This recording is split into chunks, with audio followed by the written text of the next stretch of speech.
Hello बच्चों, welcome to my channel Rajan science classes में आप सभी का स्वागत है। आज बच्चों केमिस्ट्री के एक नए चैप्टर में हम बात करेंगे। चैप्टर का नाम है आपका तत्वों का वर्गीकरण। अब तत्वों का वर्गीकरण किस तरीके से हुआ हम उसके बारे में देखते हैं। बच्चों स्टार्टिंग में जब एलिमेंटों की संख्या कम थी या तत्वों की संख्या कम थी तो उसका नामकरण क्या किया गया था कि जैसे अगर आपका सोना मिल गया तो सोना को बता दिया गया कि वो सूरज के जैसा दिखता है, और चांदी मिल गया तो उसको चंद्रमा के जैसे दिखा दिया गया था। ठीक है। और तमाम प्रकार की धातुएं मिली तो उनको क्या किया गया, अलग अलग टाइप से बताया गया। लेकिन जब तत्वों की संख्या लगातार बढ़ना शुरू हो गया, तब उनको एक क्रम वाइज याद करना थोड़ा सा मुश्किल हो रहा था। तब लोगों ने क्या किया कि उनको बांटना शुरू कर दिया। उनको क्या किया, उनको अलग अलग प्रकार से बांटना शुरू किया। तब यहां से आपका तत्वों का वर्गीकरण स्टार्ट हुआ। बच्चों अगर आज के समय में बात करें तो आज के समय में आपके 118 तत्व खोजे गए हैं। आपके 118 तत्व खोजे गए हैं। 94 तत्व आपको प्रकृति प्रकृति प्रकृति 94 तत्व आपके प्रकृति में ये मिल जाएंगे आपके। लेकिन बच्चों देखो यहाँ पे 118 खोजे गए हैं, 94 जो है प्रकृति में मिल जाएंगे। प्रकृति का मतलब है ना यार, इसको हम नॉर्मल अपने वायुमंडल में से ढूंढेंगे ना तो ये 94 मिल जाएंगे। आपका 118 की बात कर रहा है तो आप क्या कर दो, 118 में से 94 माइनस कर दो, इसको निकाल दो, घटा दो इसमें से। ठीक है। तो यहां पर देखो ये आपका बचेगा 8 में से 4 गया 8 में से 4 गया 4, 11 में से 9 गया 3, यानी कि 34 तत्व 34 तत्व कृत्रिम रूप से बनाए गए हैं।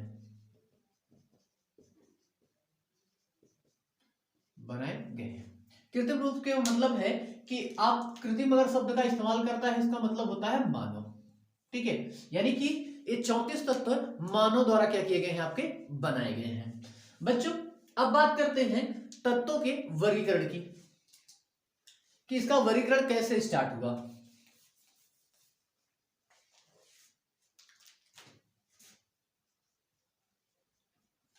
तत्वों का प्रारंभिक वर्गीकरण या विभाजन।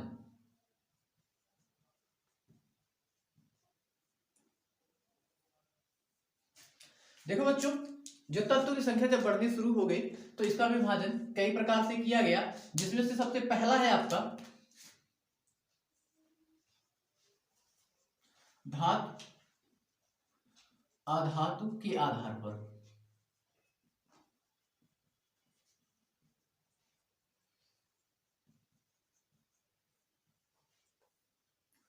बच्चों जो पहला विभाजन हुआ था वो आपका हुआ था धातु और अधातु के आधार पर। तो वैज्ञानिकों ने क्या देखा, कुछ एलिमेंट ले लिए, उनमें देखा कि जिनको धातु का गुण पाया जा रहा था, जैसे कि वो इलेक्ट्रॉन त्याग कर आपका धन बनाने की प्रवृत्ति रखते थे, या उनको पीटने पर एक विशेष प्रकार की ध्वनि उत्पन्न होती थी, इस टाइप के कुछ गुण रखते थे, तो उनको क्या कर दिया, धातु की श्रेणी में रख दिया। दूसरा दूसरा क्या कर दिया इन्होंने, अधातु रखना शुरू कर दिया। जैसे आधातु की अगर प्रकृति की बात करें तो आधातुओं की प्रकृति होती है कि वो इलेक्ट्रॉन ग्रहण करके ऋण आयन बनाते हैं, और ना तो उसमें कोई चमक पाई जाती है, ना वो पीटने पर आवाज करते हैं। तो इनको क्या किए, दो अलग अलग भागों में रखना शुरू कर दिए। लेकिन बच्चों उन तत्वों में से कुछ ऐसे तत्व भी निकल के सामने आए जिनमें धातु का गुण और अधातु दोनों का गुण पाया जा रहा था, तो उसका नाम दे दिया इन्होंने उपधातु। अब देखिए बच्चों, ये आपका उतना 10th के एग्जाम में नहीं पूछा था, बट हम फिर भी देख लेते हैं।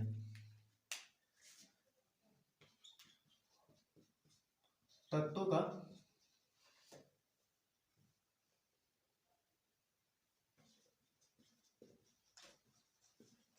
सर्वप्रथम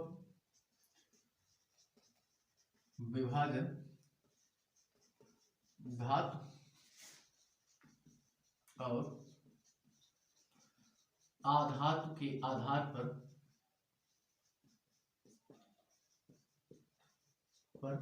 हुआ था, परंतु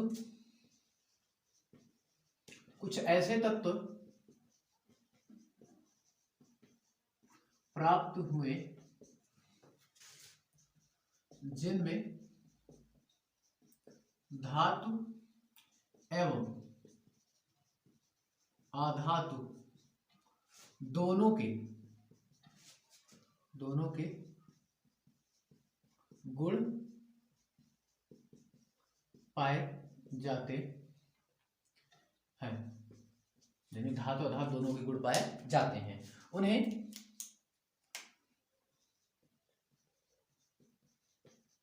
उप धातु कहते हैं। उन्हें क्या कहते हैं बच्चों? उन्हें उपधातु कहते हैं। तो देखिए बच्चों, पहला विभाजन किसके आधार पर हुआ था? धातु और अधातु के आधार पर हुआ था, लेकिन कुछ ऐसे तत्व प्राप्त हुए जिनमें धातु अधातु दोनों के गुण पाए जाते थे और उनको क्या कहा गया? उपधातु कहा गया। तो यहीं पर ये विभाजन आपका क्या हो गया? समाप्त हो गया। यहीं पर क्या हो गया? विभाजन विफल हो गया। तो इसके आधार पर आगे विभाजन नहीं किया गया। तो दूसरा विभाजन था बच्चों आपका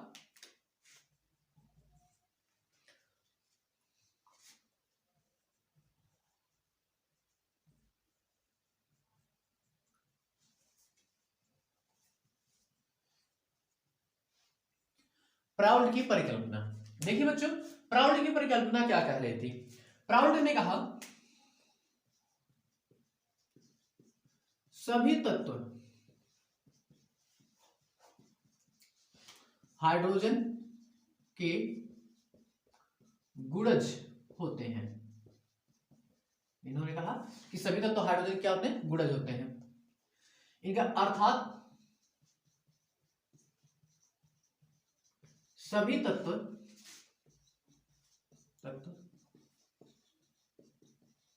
हाइड्रोजन से मिलकर बने होते हैं, ऐसा बच्चों आपका प्राउड का मानना था। लेकिन बच्चों, जो हाइड्रोजन तत्व है उसकी प्रकृति अभी तक निर्धारित नहीं है कि वो आपका धातु है, अधातु है कि उपधातु है, उसका भी प्रकृति निर्धारित नहीं है। तो यहां पर बच्चों देखो, इसी कारणवश इनका जो नियम था वो क्या हो गया? फेल हो गया, क्योंकि हाइड्रोजन की प्रकृति अभी निर्धारित है नहीं, तो हम उसको कुछ भी नहीं कह सकते कि उससे सब मिलकर बने हैं या वो सबसे मिलकर बना, हम नहीं कह सकते। यहां पर उनका नियम भी क्या कर दिया गया? विफल कर दिया गया।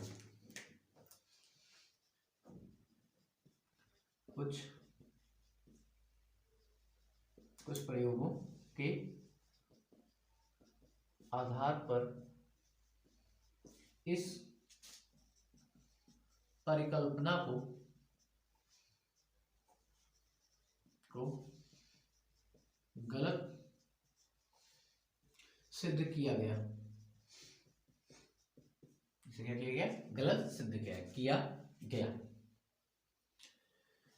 और यही पर का नियम क्या हो गया? आपका विफल हो गया। इसके आगे इसका विभाजन नहीं हुआ था। ठीक है, इसका मेन पॉइंट क्या है कि सभी तत्व हाइड्रोजन के गुणज होते हैं। ठीक है बच्चों, चलिए अब तीसरे विभाजन की बात करते हैं। तीसरा नियम है बच्चों डाबे-रायनेर का त्रिक नियम। अब देखिए बच्चों, इनके अनुसार क्या थी? डाबे-रायनेर ने क्या कहा?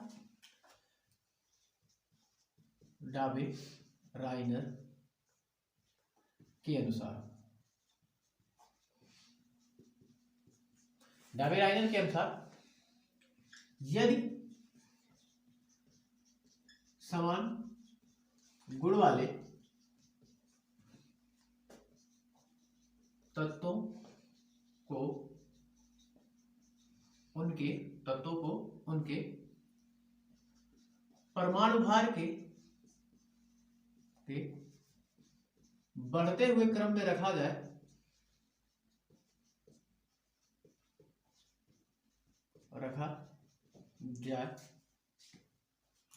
तो पहले तत्व का भार और तीसरे तत्व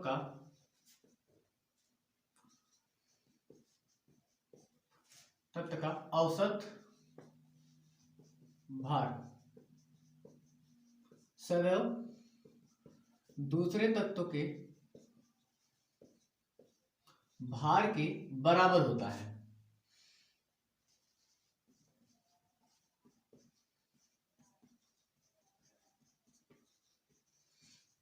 इसे डाबेराइनर का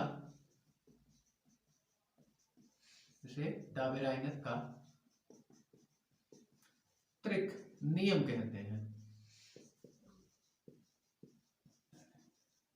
इसे डाबेराइनर का क्या कहते हैं? त्रिक नियम कहते हैं।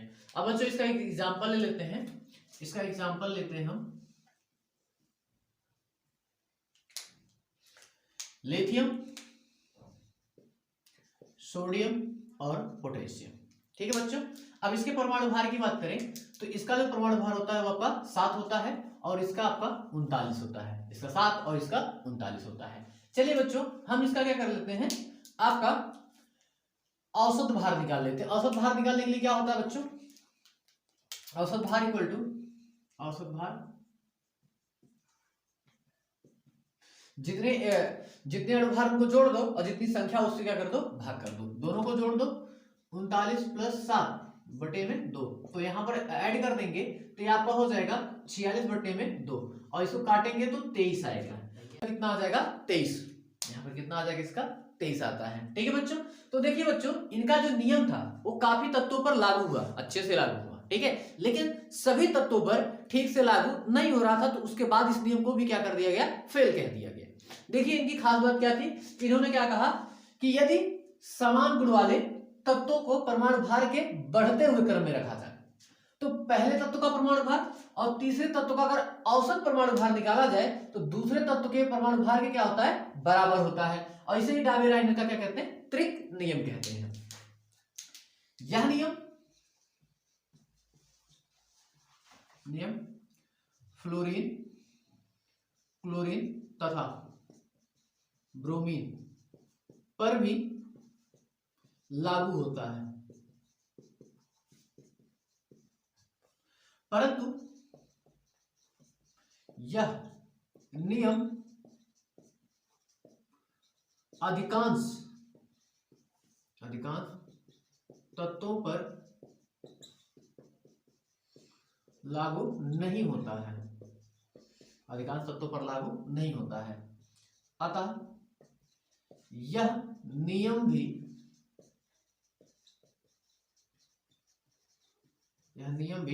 असफल रहा। उस समय यह नियम भी क्या रहा, आपका असफल रहा। ठीक है बच्चों,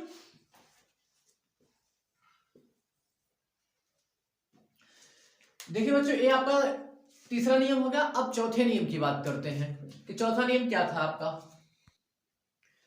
देखिए बच्चों डाबेराइनर का त्रिक नियम फेल होने के बाद एक वैज्ञानिक आए, उनका नाम था न्यूलैंड। न्यूलैंड ने अपना भी नियम दिया। इन्होंने कहा कि अगर तत्वों को परमाणु भार के बढ़ते हुए क्रम में रखा जाए, तत्वों को अगर परमाणु भार के बढ़ते हुए क्रम में रखेंगे तो हर 8वां तत्व पहले तत्व से क्या रखता है, समानता रखता है। तो इन्होंने कहा कि जैसे संगीत के 7 सुर होते हैं, जैसे कि सा रे गा मा पा धा नी, ये 7 हो जाते हैं। 8वां सुर जब आता है तो फिर सा आता है। तो उनके कहने के अनुसार कि हर 8वां जो एलिमेंट होगा वो पहले एलिमेंट से क्या रखेगा, समानता रखेगा। ठीक उसी प्रकार से संगीत के सुर हर 8वां सुर पहले सुर से क्या रखता है, समानता रखता है। लेकिन इनका भी जो नियम था वो कैल्शियम से अधिक परमाणु वाले किसी भी एलिमेंट पर लागू नहीं हुआ। तो यहीं पर इनका नियम भी क्या कर दिया गया, फेल कर दिया गया। अब देखिए बच्चों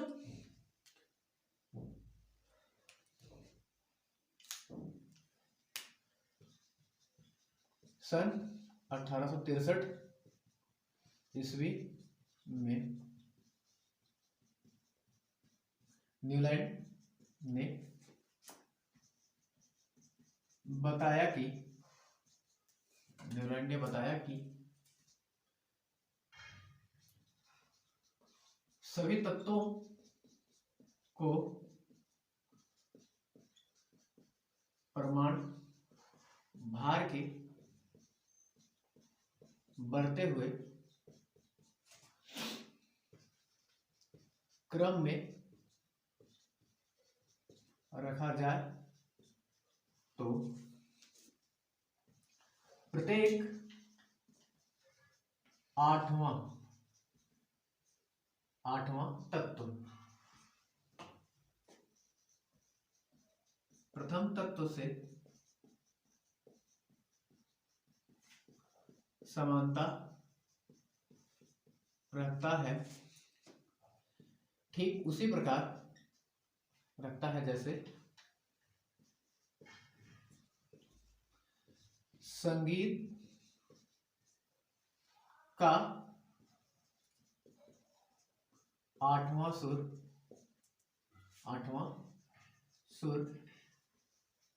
पहले सुर से।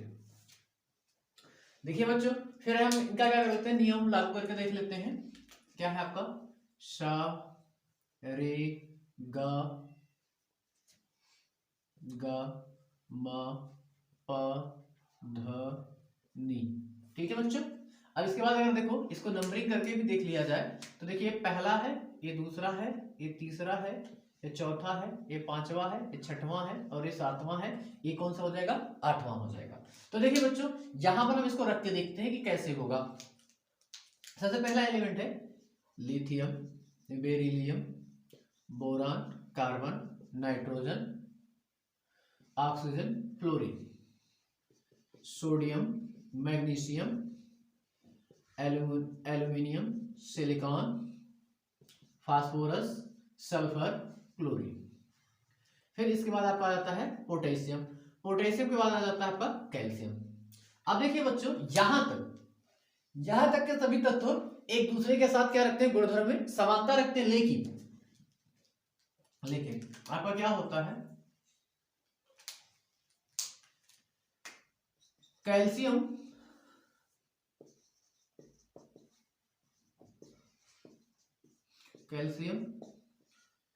से अधिक परमाणु भार वाले तत्वों पर यह नियम लागू नहीं होता है। अतः यह नियम भी विफल रहा। यह नियम भी क्या रहा, आपका विफल रहा। अब बच्चों ये रहा आपका न्यूलैंड का अष्टक नियम। ठीक है बच्चों, न्यूलैंड का अष्टक नियम फेल होने के बाद एक और वैज्ञानिक आपके आए, उनका नाम था मेंडलीव या इवानोविच मेंडलीव।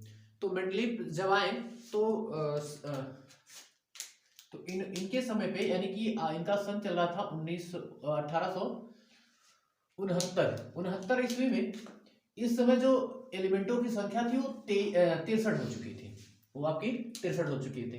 तो इन्होंने कुछ प्रयोग किए, कुछ प्रयोगों के आधार पर बताया कि तत्वों का मूल लक्षण परमाणु भार होता है, और उसके आधार पर इन्होंने एक नियम प्रतिपादित किया जिसे मेंडलीव के मूल आवर्त सारणी का नियम कहते हैं। उसके आधार पर इन्होंने क्या किया, एक पूरा पीरियोडिक टेबल की रचना कर दी। लेकिन इसके बाद भी इसमें कुछ कमियां रह गई, फिर उसको क्या किया गया, फिर से संशोधित किया गया। एक वैज्ञानिक थे मोजले, तो मोजले के द्वारा उस आवर्त सारणी को फिर से संशोधित किया गया। तो अभी बच्चों इसके बाद हमको आपकी संशोधित आवर्त सारणी पढ़नी है, जो आज के समय में हमारी बुक में पढ़ाई जाती है हमें। तो हम बच्चों पहले इसको देख लेते हैं, इन्होंने क्या किया था।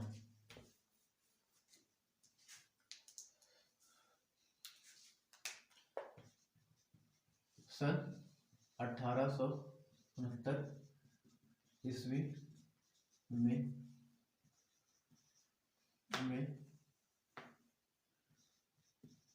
रूसी वैज्ञानिक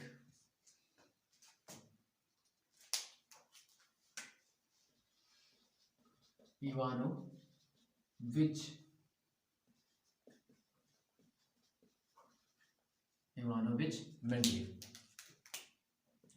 ने बताया कि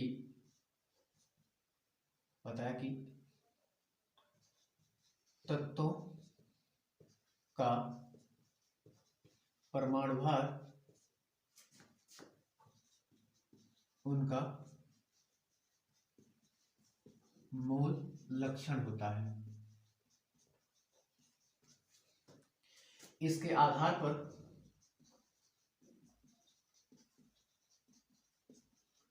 पर इन्होंने एक नियम प्रतिपादित किया या प्रतिपादित किया, जिसे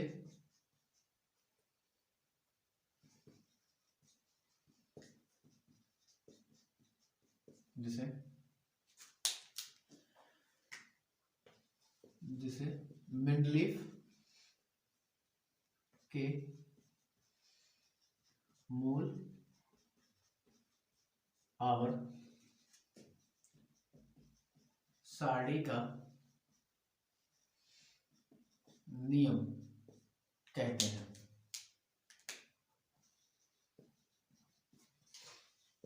जिसे क्या कहते हैं? मेंडलीफ के मूल और सारणी का नियम कहते हैं। इसके अनुसार क्या था? तत्वों के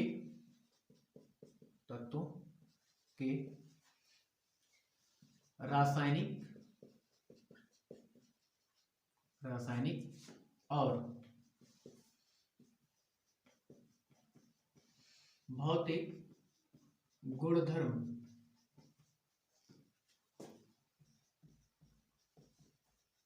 परमाणु भार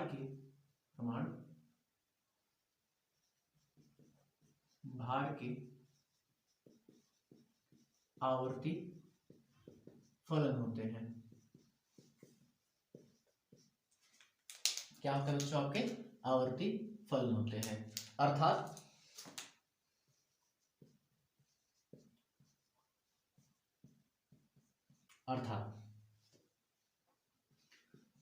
तत्वों को परमाणु भार के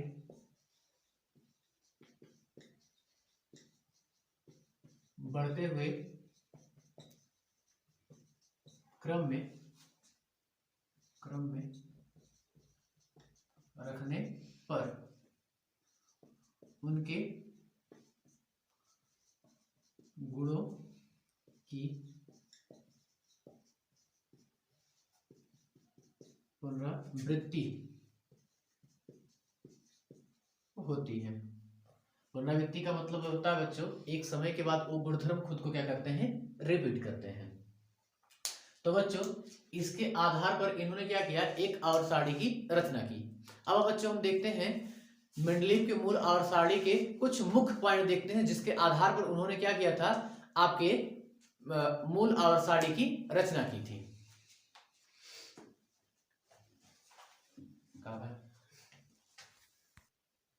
बच्चों अब देखते हैं कि मेंडलीफ के मूल आवर्त सारणी के मुख्य तत्व, मतलब किस बेस पर मेंडलीफ की मूल आवर्त सारणी या पहली आवर्त सारणी किस तरीके से आपकी बनी थी। देखिए बच्चों इसके कुछ खास पॉइंट्स थे। पहला पॉइंट क्या था? तत्वों को परमाणु भार के बढ़ते हुए क्रम में रखा गया या इसको ले लेते हैं समायोजित किया गया।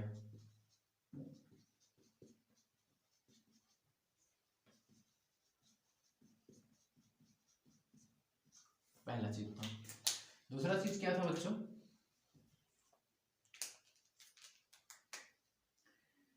इस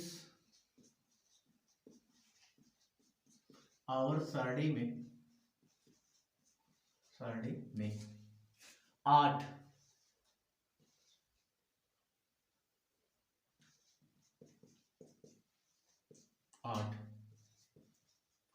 ऊर्ध्वाधर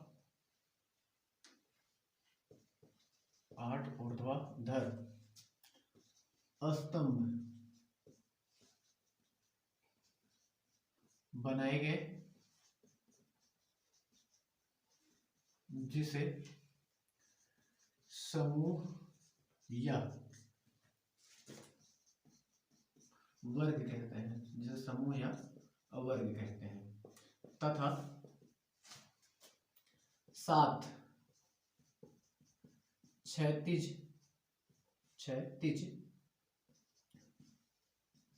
पंक्तियां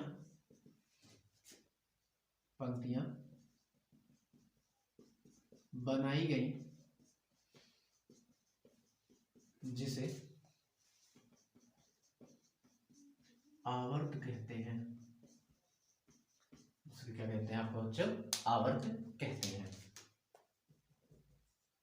तीसरा मुख्य पॉइंट क्या था बच्चों? समान गुण वाले तत्वों को एक समूह में रखा गया। चौथा पॉइंट क्या था बच्चों?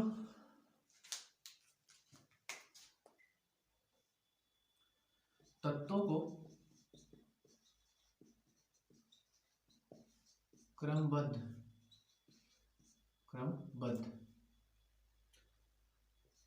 करते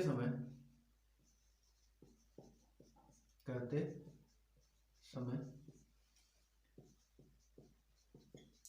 समान गुण वाले तत्वों को एक समूह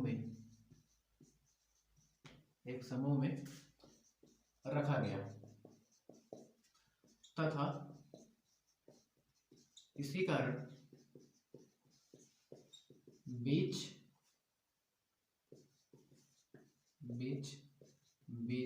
में खाली स्थान भी छोड़े गए।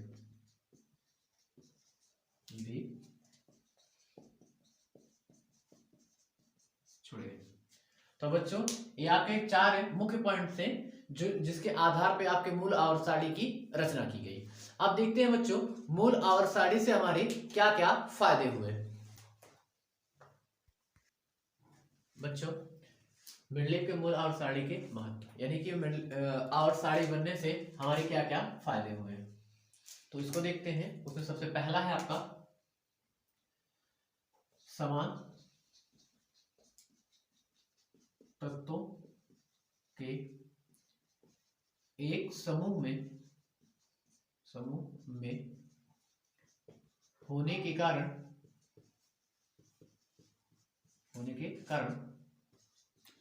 तत्वों के गुणधर्म या क्रमबद्ध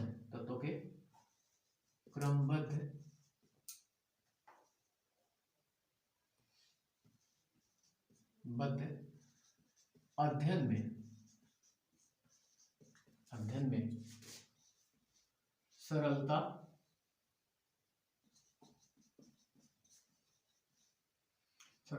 हुई। पहला काम ये हुआ बच्चों कि उन तत्वों को याद करना थोड़ा सा आसान हुआ। दूसरा काम क्या हुआ था? तत्वों के बीच में खाली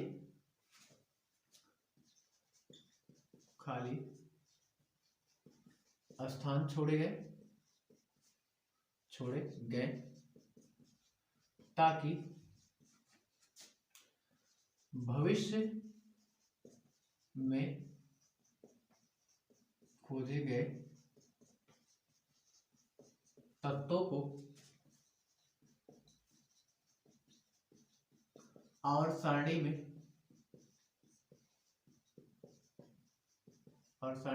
स्थान मिल सके। दूसरा काम क्या हुआ? तीसरा फायदा क्या हुआ बच्चों? तत्वों के परमाणु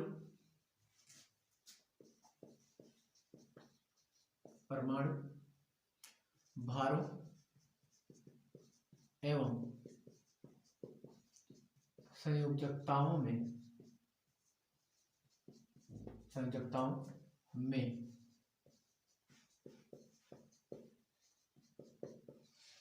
संशोधन किया गया। ठीक है बच्चों, मेंडलीव की मूल आवर्त सारणी बनने से आपके मुख्य रूप से 3 फायदे हुए, जो जिसमें से पहला था कि उनको उन तत्वों के क्रमबद्ध अध्ययन में क्या हुई, सरलता हुई। दूसरा फायदा क्या हुआ कि जो भविष्य में खोजे गए नए तत्व थे, नए यहां पर नए तत्वों को आवर्त सारणी में क्या कर सके बच्चों, आपका स्थान मिल सके। दूसरा चीज ये फायदा हुआ। तीसरा चीज क्या था कि जो तत्व थे उनके परमाणु भार और संयोजकता में क्या किया गया, आपका संशोधन किया गया। ठीक है बच्चों, अब देखते हैं कि मेंडलीव की मूल आवर्त सारणी बनने के बाद क्या नुकसान क्या हुआ था, जिसकी वजह से मेंडलीव की मूल आवर्त सारणी को क्या कर दिया गया था, विफल कर दिया गया था। चलो बच्चों, अब बात करते हैं मेंडलीव की मूल आवर्त सारणी में कौन कौन से आपके दोष पाए गए। पहला दोष क्या है उसका, पहला दोष क्या था बच्चों, हाइड्रोजन का स्थान निश्चित न होना। पहली कमी थी कि हाइड्रोजन को स्थान नहीं दिया गया, क्योंकि कारण क्या था बच्चों कि इसका कोई भी प्रकृति निर्भर नहीं था या निश्चित नहीं था कि ये आपका धातु है, अधातु है, उपधातु है, क्या है, कुछ भी निश्चित नहीं था। इसीलिए इसको आवर्त सारणी में उस समय स्थान नहीं दिया गया। उस समय क्या बच्चों, अभी भी इसका स्थान निश्चित नहीं है। दूसरा क्या था,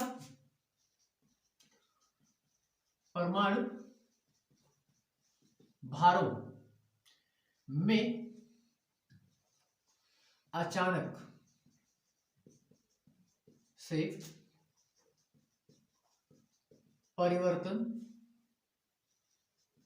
आ जाना दूसरा कमी था बच्चों। परमाणु भार में क्या कर रहा था, अचानक से परिवर्तन आ रहे थे, जिसके वजह से बीच बीच में ज्यादा स्थान छूटना शुरू हो गए थे, क्योंकि कुछ कुछ स्थान तो इसलिए छोड़े गए थे जो भविष्य तत्व खोजे जाएंगे उनको रखा जाएगा, लेकिन कुछ और भी छूट रहे थे जिनको नहीं छूटना चाहिए। जैसे अगर हम आपकी बात करें नियॉन, नियॉन का परमाणु भार होता है 10, ठीक है, नियॉन का परमाणु भार 10 होता है, और Mg जो होता है परमाणु भार, सॉरी, इसका परमाणु भार 20 होता है, ठीक है, और इसका जो होता है ये आपका 24 होता है।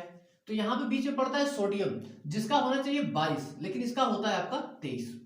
ठीक है बच्चों, तो देखिए इसके बीच में नॉर्मली देखो, अगर यहाँ पे फ्लोरीन ले लिया जाए तो फ्लोरीन का आपका कितना होता है 18, ठीक है, परमाणु भार कितना होता है 18।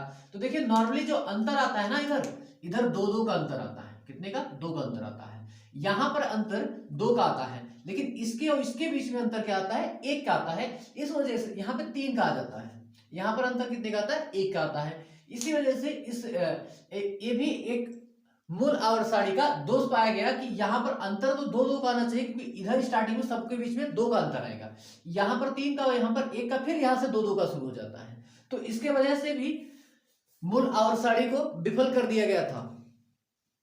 तीसरा पॉइंट,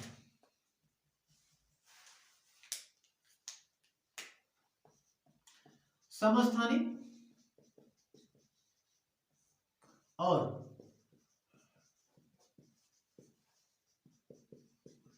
समस्थानिक समभारी तत्वों को स्थान न मिलना, इनको भी आवर्त सारणी में स्थान नहीं दिया गया।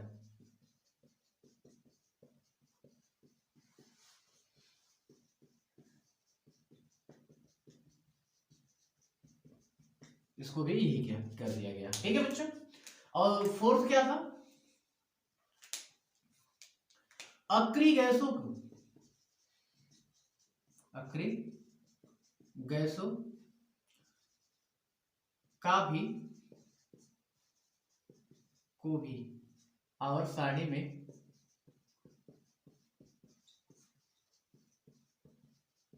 स्थान ना मिलना। ठीक है बच्चों, अब देखो इसके बच्चों लास्ट इसमें जो था, तो कई प्रयोगों के आधार पर देखा गया कि तत्वों का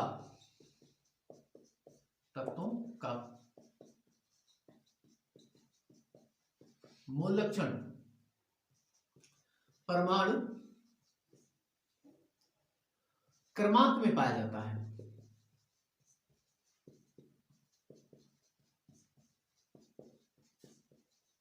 परमाणु क्रमांक में पाया जाता है, ना कि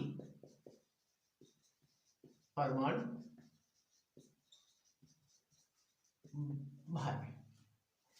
ठीक है बच्चों, तो देखिए मेंडलिक के मूल आवर्त के ही लाभ आपके 5 मुख्य दोष थे। ठीक है बच्चों, उम्मीद करते हैं इतनी चीजें आपको समझ में आई होगी। आज का वीडियो हम यहीं पे समाप्त करते हैं, मिलते हैं आपको इसके अगले भाग में। तब तक के लिए बच्चों बाय बाय। अगर मेरे द्वारा दी गई जानकारी आपको समझ में आए तो मेरे चैनल को लाइक, अपने दोस्तों के साथ शेयर और सब्सक्राइब जरूर करें।